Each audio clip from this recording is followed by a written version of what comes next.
Now, exports plays a crucial role in the growth of any economy, and it's an avenue for raising the national income of the country. However, Nigeria's oil exports account for over 90% of revenue to the government, while non-oil exports is less than 10%. Since the proceeds from oil started dwindling, there have been persistent calls from the federal government urging Nigerians to go into exports. But what more can government do to increase this drive, as well as increase exports and decrease imports, one way or the other? I'm being joined by the lead consultant and chief executive officer of 3T Impex Consulting, Dr. Bamidele Ayemibo. It's good to see you there. Great keynote speakers. Anything that has to do with exports. Export doctor. Yes, let me call you what you're called. Thank you so much, Dr. Bamidele, for coming on the program. Thank you for having me. How are you today? Very well. Fine, thank you. Well, in the fourth quarter of this year, I saw that, that in 2022, I beg your pardon, Nigeria's total trade stood at about 11.7 billion, of which the total exports was about 6.3, imports 5.3. But really, my question would be, what is the present position of Nigeria's export market? Looking like we've gone to bed. What is happening? You know, you use the word, it's like we've gone to bed. It looked like that to me. NEPC is doing their best. I know a number of efforts that they are trying to put in. But, you know, export is not, in some countries, they have a whole ministry that drives export. And the reason is because of how important this is. You know, export is that part of the economy that interfaces with almost every sector, from mining to manufacturing to agri to different sectors, including services. So it's not something I think should be left in the hand of just NEPC to be able to drive, because they don't have the resources required. In fact, during the day of Awolowo, until Awolowo was able to get about 50 billion, which was supposed to be one of the funds, support fund for COVID, we didn't see a lot of impact of what NEPC is doing as far as growth of non-oil export is concerned. So it looked like we have gone to bed, really, because I can't really say this is exactly, and I'm talking now at the level of the presidency, this is exactly, apart from the seminars that NEPC is doing, that a policy direction of government wanting to drive non-oil export in Nigeria. I really am not seeing that right now. And last year I was saying, okay, the administration need to settle down. I mean, maybe okay, a year, but it's been over a year and it doesn't seem to be a direction, which is why we must commend the media that we're bringing it up to be in the front burner. This is a conversation we need to have, and it must be among the priority of the president. So I think it's a good way to kickstart our discussion today. So with what we've had before now, do you say, or would you say you've seen deliberate efforts by this present administration to improve trade across the board? The need to address issues of, let's start on that note first. Do you see deliberate efforts by IFG to improve trade across the board? I've not seen a deliberate effort. You know, when we have a number of policy direction, this administration must look at. I've not seen deliberate effort in that direction. A policy statement, you know, there is this in around body language of the government, body language of the president, such that if the president begins to mention this at different speeches he gives that has to do with economy, then the minister will start begin to sit up on the need to give this, because of course everybody's watching what the president is saying and which direction the president is going, and they want to ensure they align what the president is saying. So, and I've not seen that, and I think it's something that needs to be taken very seriously, because, you know, and to think of the fact that Nigeria is having big issue with FX. If you look at the way a country gets to have inflow of FX into the economy, we have foreign direct investment, we have foreign portfolio investment, we have remittances, then we have trade in goods, then we have trade in services. I've seen a lot of effort being made to increase foreign direct investment and foreign portfolio investment. That's one of the things that NPR will do, because it's going to make Nigeria to be a place where they can earn more in terms of return to be able to bring in FX. But those money are going to come and go. But that also is going to mean they have to decide they want to invest in Nigeria. But we now have to decide we want to generate FX, and that is where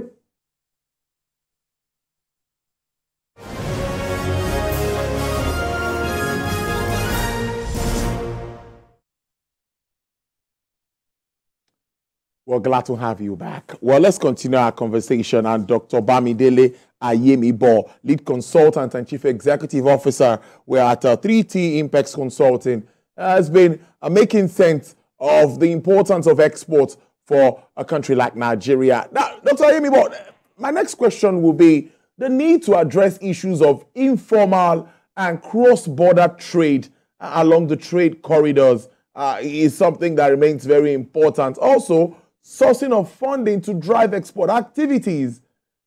Before we now go to increasing capacity building for exporters, where are we with regards to all of this that I just mentioned? Sorry, can you come again? Okay, I am starting with the fact that the need to address the issue of informal and cross-border trade along trade corridors is something that is very important to aid trade facilitation. What do you make of that? Yes, I mean, it is so important actually because we want to formalize them, but there are no incentive to be able to formalize them, because if they are already doing it informally and we're trying to bring them in, they are the ones that will have to say they want to come in because of what government is doing to those that formalize their trade. So if you are going to be able to bring the informal into formal, then we then have to create incentive. And this is where some of the grants and subsidies that government have given in the past come in to be able to support in such a way that the people we want to even repatriate the fund in the first place and also want to come into the formal space.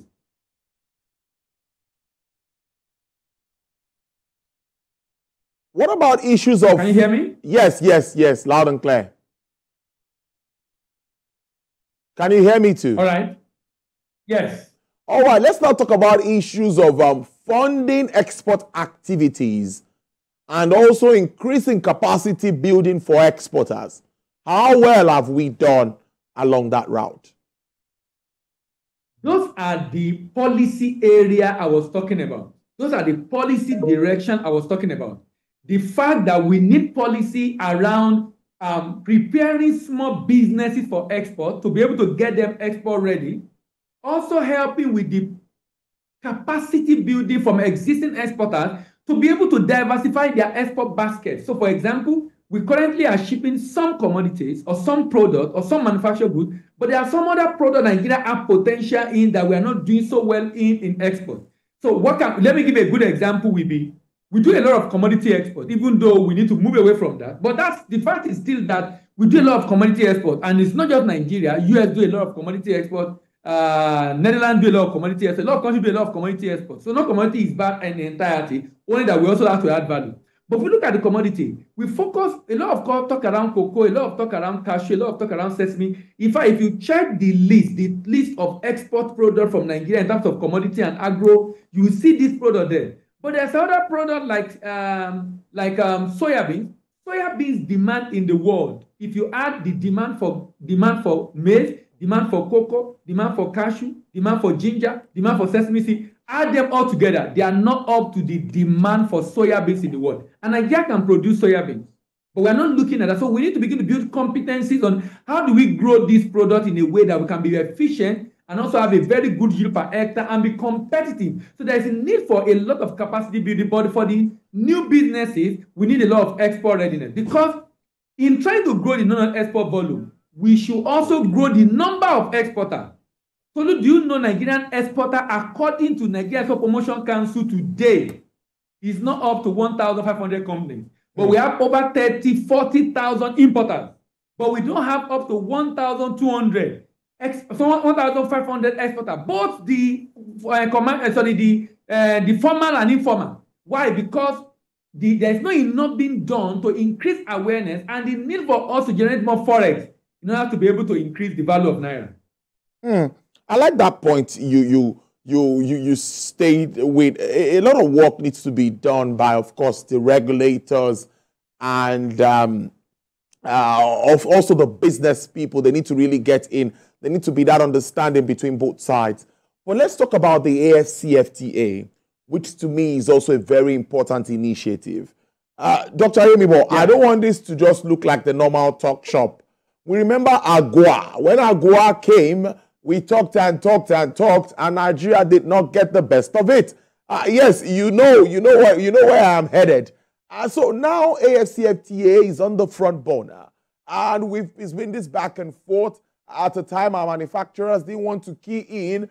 At the end of the day, they were able to sign. But what do you think? Are we on track to really enjoy the benefits of this market?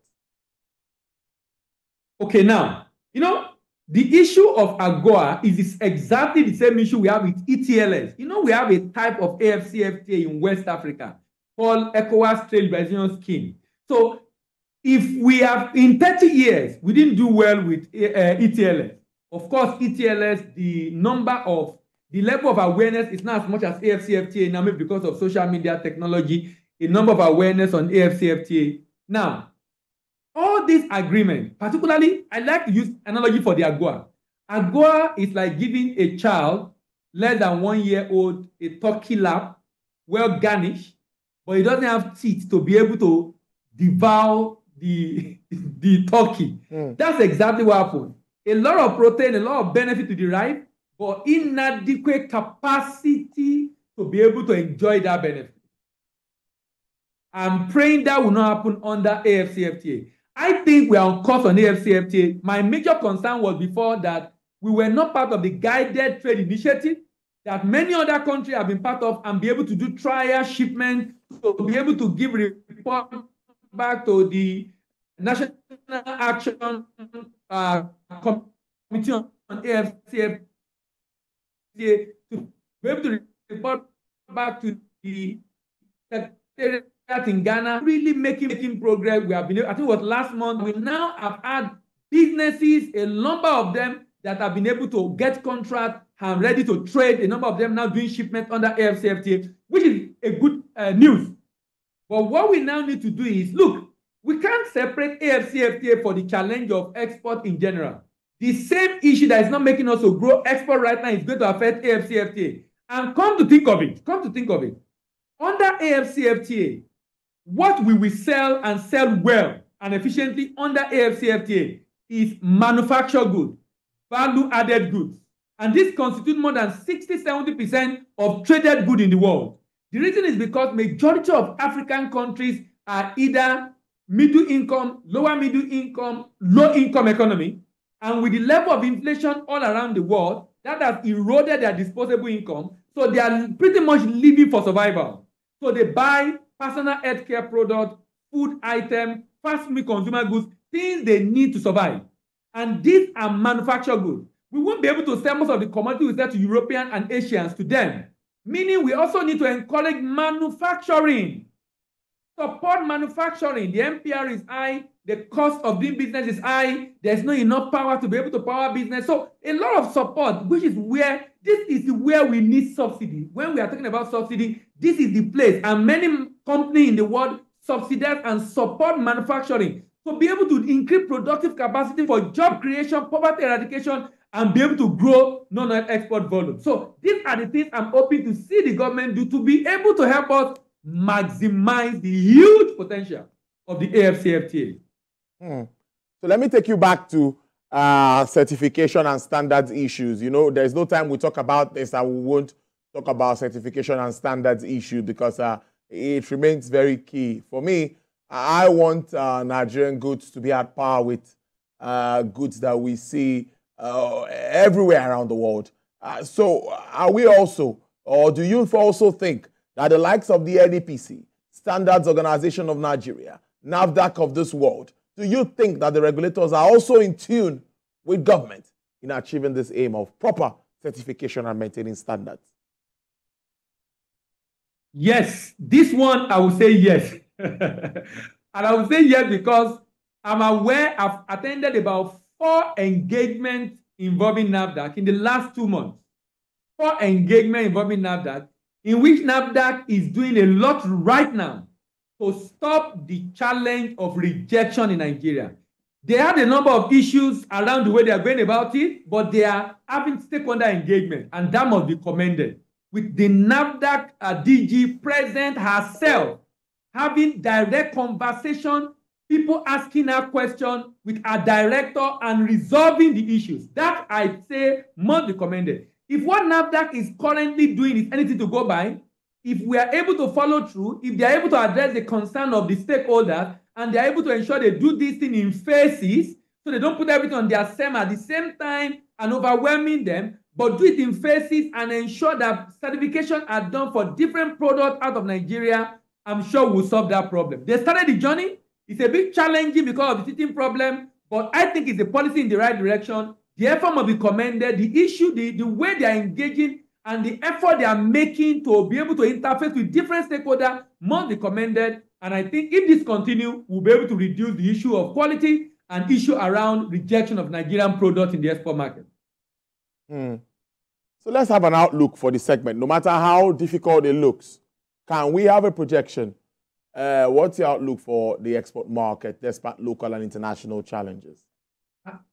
I don't expect so much increase in volume of export in Nigeria this year, more than what we have last year, if we don't fix the issues exporters currently face as far as funding is concerned, because cost of funding now has gone up, as far as funding is concerned, as far as capacity building is concerned, as far as incentive is concerned to be able to grow the non-export volume. So we need to begin to see policy having to do with documentation, policy around funding, policy around export credit insurance to reduce the risk and make a number of banks to become more interested in funding non-export. If this is not done, I'm not expecting to see a lot of increase in non-export this year compared to last year. Probably will just be at the same path or slightly a little bit higher because this is not an election year, because the election last year affected the volume of trade. I don't expect to see, but I'm hoping if the government begin to take steps that are expected just to be able to grow the volume, to be able to encourage production, encourage manufacturing, encourage people who are driving this sector, then I hope to see a lot of increase in the volume of trade going into the last quarter of the year. And that will be really good if we get to that point. Dr. Bamidele Ayemibo, I must thank you so much, Lead Consultant, Chief Executive Officer, 3T Impex Consulting. Thank you for your time. We appreciate this. Thank you for having me, and bye-bye. All right, coming up on the show, we'll discuss developing economic issues and impact on the citizen and investment analyst at Chapel Hill, Denham. Ms. Nabila Mohammed will join me after this break to continue this discussion. This is Business Nigeria.